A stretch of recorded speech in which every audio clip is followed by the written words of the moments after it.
안녕하세요. 사랑을 읽어주는 시간의 하준입니다. 많은 남자들이 입버릇처럼 말하죠. 내 이상형은 청순한 여자야. 여러분, 이 말을 들을 때 어떤 생각이 드시나요? 혹시 스스로를 돌아보면서 나는 청순한 스타일이 아닌데 하면서 괜히 기죽었던 적도 있으실 거예요. 그런데요, 여기에는 중요한 오해가 숨어 있습니다. 오늘은 남자들이 말하는 청순이라는 말 뒤에 감춰진 진짜 의미를 차분히 풀어드리려고 해요. 제가 첫 번째로 이야기해드리고 싶은 부분은 남자들이 말하는 청순함은 여자들이 생각하는 청순함과는 다르다는 거예요. 여자들이 떠올리는 청순은 대체로 이런 모습이에요. 환하고 밝고 맑고 깨끗한 느낌, 흰 원피스를 입고 햇살 아래에서 환하게 웃는 모습, 성숙하면서도 단정한 어디 내놔도 예쁜 이미지 말이죠. 그런데 남자들이 말하는 청순은 조금 다릅니다. 그들이 머릿속에는 섹시함이 바탕에 딸려 있어요. 그리고 그 위에 어려 보이는 이미지가 얹힙니다. 즉, 여자들이 떠올리는 사이다 같은 청순함과 남자들이 말하는 설레는 청순함은 미묘하게 결이 다르다는 거예요. 예를 들어 여자분들이 저 배우 되게 청순하다 라고 말할 때는 맑고 단아한 이미지, 꾸밈 없는 자연스러움이 기준이 되지만 남자들이 저 여자 진짜 청순하다 라고 말할 때는 거기에 은근한 섹시함, 소녀 같은 풋풋함이 함께 들어가는 경우가 많아요. 그래서 같은 단어를 쓰지만 서로가 떠올리는 그림은 완전히 다른 경우가 많죠. 그리고 남자들이 난 청순한 여자가 이상형이야 라고 말할 때 실제로는 청순함 하나만 바라보는 게 아닙니다. 귀여움, 섹시함, 그리고 낯선 사람에게서 느껴지는 설렘까지 여러가지 요소가 한꺼번에 적용하는 경우가 굉장히 많아요. 길을 걷다가 지하철에서, 카페에서 처음 본 낯선 여자에게 느껴지는 신비로움과 두근거림, 그 감정이 때로는 섹시하다는 말로, 때로는 청순하다는 말로, 그리고 가끔은 귀엽다라는 말로 표현되는 거예요. 즉,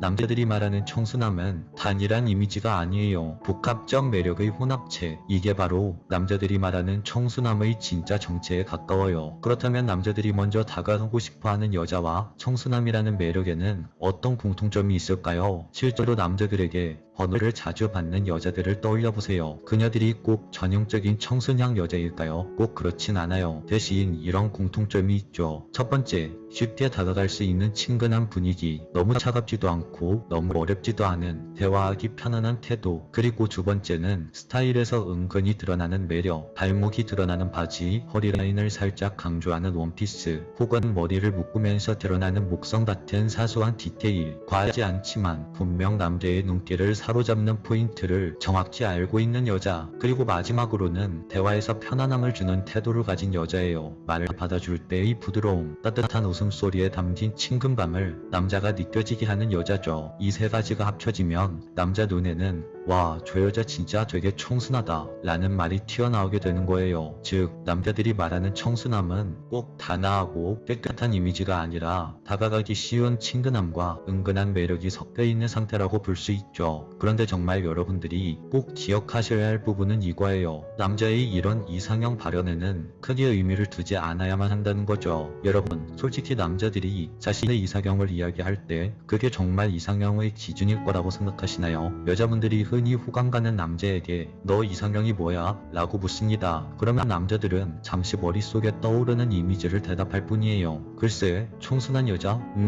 귀여운 여자? 이런 식으로 말이죠. 그런데 그 대답이 평생을 끌고 갈 깊고 깊은 철학적인 기준에서 나온 대답은 절대 아닙니다. 그냥 순간적인 생각, 머릿속에 번뜩 떠오르는 이미지일 뿐이에요. 실제로 남자들이 평소에 난 무조건 청순한 여자만 만날 거야 라고 말하고 다니진 않잖아요. 즉, 그 남자의 그 말 한마디 때문에 괜히 당신이 위축될 필요는 전혀 없다는 겁니다. 당신 앞에 있는 그 남자가 지금 당신에게 마음이 있다면 그 남자의 이상형 발언이 뭐든 간에 결국 그 남자가 선택하는 건 당신이 될 테니까요. 만약 마음에 드는 남자가 있는데 그가 어떤 여자를 좋아하는지 정말 궁금하다면 굳이 너 이상형이 뭐야? 라고 물어볼 필요는 없어요. 그 대신 이렇게 말해보세요. 나는 이런 성격인데 남자들은 이런 스타일을 좋아해? 이런 식으로 말이죠. 이건 단순히 남자에게 이상형을 묻는 게 아니라 자연스럽게 상대방의 속마음을 끌어낼 수 있는 질문이에요. 부담스럽지 않게 흘려보낸 말 속에서 상대가 나를 어떻게 생각하는지, 내 모습에 대한 어떤 이미지를 갖고 있는지 확인할 수 있죠. 핵심은 직접적으로 이상형을 묻는 건 불필요하다는 겁니다. 오히려 간접적인 대화를 통해서 상대가 지금 나를 어떻게 바라보는지 이 부분을 알아내는 게 훨씬 현명하죠. 여러분, 남자들이 말하는 청순은 여성분들이 생각하는 것과는 조금 달라요. 그렇다고 해서 스스로 스스로를 깎아낼 필요는 절대 없습니다. 남자들이 입으로 말하는 이상형 발언은 그 순간 머릿속에 스쳐간 몇 가지의 이미지를 말하는 것뿐이에요. 결국 그 남자들의 마음은 지금 눈앞에 있는 당신을 향하게 될 거예요. 철학자 키에르케고르는 이런 말을 남겼습니다. 사랑은 설명하는 게 아니라 자신의 존재로 증명하는 것이다. 이 말처럼 이상형이라는 말보다는 지금 그 남자가 당신에게 보이는 행동과 태도가 훨씬 더 진실한 마음의 표현이라고 할 수 있죠. 그러니 괜히 나는 청순하지 않으니까 이런 생각에 기죽지 마세요. 당신만의 매력이 이미 충분히 그 사람의 마음에 깊이 각인되고 있을 테니까요. 오늘 이야기가 당신의 마음에 울림을 주었다면 구독과 좋아요, 알림 설정까지 부탁드릴게요. 지금까지 사랑을 읽어주는 시간의 하준이었습니다.